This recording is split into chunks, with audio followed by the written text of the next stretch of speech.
লালমনিরহাটে কোনোভাবে থামছে না মাদকের বিস্তার। সীমান্তবর্তী এই জেলার শতাধিক রুট দিয়ে অবাধে ঢুকছে মাদক, যার অন্যতম রুট হাতীবান্ধার দোয়ানি এলাকা। জেলা পুলিশের তথ্যমতে বছরের প্রথম ৫ মাসেই জেলা জুড়ে ২৮৯টি মাদক মামলায় গ্রেপ্তার হয়েছেন ৩২১ জন, যার মধ্যে শুধু হাতীবান্ধা থানাতেই মামলা হয়েছে ৬৩টি। এমন পরিস্থিতির মধ্যেই গত ১১ জুন রাতে হাতীবান্ধার দোয়ানি ক্যাম্পের পুলিশ ধাওয়া করে নীলফামারীর ডালিয়া বাজার থেকে ২ মাদক কারবারিকে আটক করে। একজন পালালেও অন্যজনকে ৫০ বোতল স্ক্যাপ ও মোটরসাইকেল সহ ধরে পুলিশে দেয় স্থানীয় জনতা। তবে এজাহারে রহস্যজনকভাবে ঘটনাস্থল বদলে দেখানো হয়েছে হাতীবান্ধার গড্ডিমারির এক হোটেলের সামনে, যেখানে হয়নি অভিযান। বাজারে হাজার হাজার লোক দেখছে, এখানে কত লোক, অনেক লোক তো ওই পাশে দান কেন, ওই পাশে যে সবাইকে জিজ্ঞাসা ভাই সেদিন ফেন্সিল ধরা পড়েছিল ঠিক কিনা, সবাই বলবে হ্যাঁ। তো একজন ছেলে নামে দৌড় দিতেছে আর একজনকে জড়াই ধরতেছে, দুজন যায়।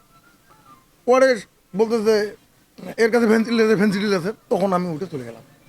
যাকে ধরছে যা ওর গায়ে কিছু নাই, এমন অবস্থা জিজ্ঞেস করলাম, এই তোমার বাড়ি কোথায়? কয় বড় খাতা। তুমি এই ফেন্সিল তুমি নিয়ে যাচ্ছ? এই ব্যাগ তোমার? কয় হ্যাঁ। এইখানে কি আছে? কয় ফেন্সিল। কত বোতল? কয় ৫০ বোতল। আমি তার স্বীকারোক্তিটা আমার ভিডিও কিন্তু দিয়েছি।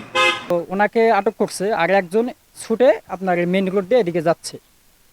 ৩ জন আবার পিছনে পিছনে ধাওয়া করছে বাইক নিয়ে। আপনার 1/2 কিলোমিটার যাওয়ার পর ওখানে ঢুকছে। ওখানে ধরার পরে উনি হাত পায়ে ধরে কান্নাকাটি করতেছে, ভাই আমাকে ছেড়ে দেন, আমার বউ বাচ্চা আছে, আমি আর লাইফে আমি আর এই ব্যবসা করব না। স্থানীয়রা জানান, ডালিয়া বাজারে জনতার হাতে কারবারি আটকে পড়ার ভিডিও সামাজিক যোগাযোগ মাধ্যমে ভাইরাল, কিন্তু পুলিশের মামলার এজাহারে সেই ৫০ বোতল স্ক্যাপ হয়ে গেছে মাত্র ১৭ বোতল, আর হাতে নাতে আটক আসামি রাতারাতি বনে গেছে পলাতক। ঘটনার পর থেকে সমালোচনার মুখে ক্যামেরার সামনে কথা বলতে রাজি হয়নি মামলার বাদী এসআই আব্দুল খালেক। এজাহারে নিজের উপস্থিতি দেখালেও তিনি ঘটনাস্থলে ছিলেন না দাবি করে সংবাদ প্রচার না করতে সাংবাদিকদের অনুরোধ জানান। ভাই আমি তো ছিলাম না, আমি গেছিলাম তাসলিম হাজি মারা গেছিল, ওই হাজির ওখানে গেছিলাম, ওই স্যার ওখানে পাঠাচ্ছিল, পরে ওখানে গেছিলাম। আমি আসি দেখি আমাদের কনস্টেবল মিলন ডিউটিরত ছিল, সে নাকি সিগন্যাল দিছে, তার গাড়ি ওভারটেক করে গেছে।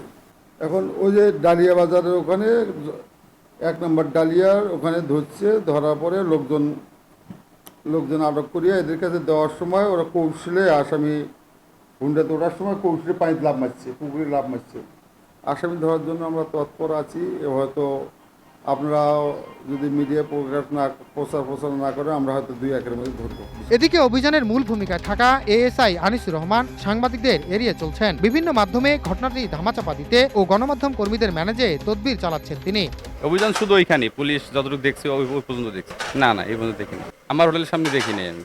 তিস্তা এক হোটেলে কোনো অভিযান হয় নাই, এখানে কোনো আসামিও ধরা হয় না, এখানে অভিযানও হয়নি, আমি এখানে ছিলাম। সচেতন মহলের দাবি, মাদক বিরোধী অভিযানে পুলিশের বিরুদ্ধে এমন অনিয়ম ও তথ্য গোপন সামগ্রিক অভিযানকেই প্রশ্নের মুখে ফেলছে। আসলে মাদক নিয়ে হাতীবান্ধা এক ধরনের লুকোচুরি চলছে। যেমন পুলিশ ৫০ পিস মাদক ধরলো, থানায় এসে দেখতেছি ২৫ পিস। আমরা ঘটনাস্থলে শুনলাম যে পুলিশ আসামি ধরছে, থানায় এসে দেখছে আসামি নেই। এই যে মাদক নিয়ে লুকোচুরি, এটি মানে পুলিশের ভূমিকা প্রশ্নবিদ্ধ। পাশাপাশি হাতীবান্ধায় রাজনীতিবিদ, জনপ্রতিনিধি সহ বিভিন্ন যে পেশাজীবী লোকজন আছে তাদেরও ভূমিকা প্রশ্নবিদ্ধ। এই প্রশ্নবিদ্ধ ভূমিকায় আসলে হাতীবান্ধাকে মাদক নির্মূল করা সম্ভব না। এদিকে আসামি পুলিশের নিকট থেকে পালিয়েছে দাবি করে হাতীবান্ধা থানার ভারপ্রাপ্ত কর্মকর্তা জানান, তাকে গ্রেপ্তারের চেষ্টা চলছে। তবে পুলিশের গাফিলতি প্রশ্নটি এড়িয়ে যান তিনি।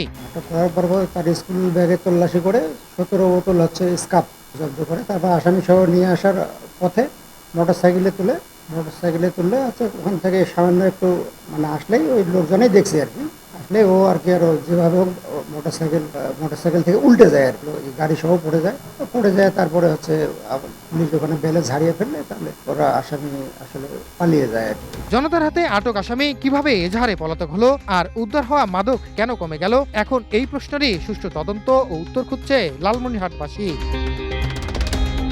জামাল বাদশা, দেশ টিভি, লালমনিরহাট।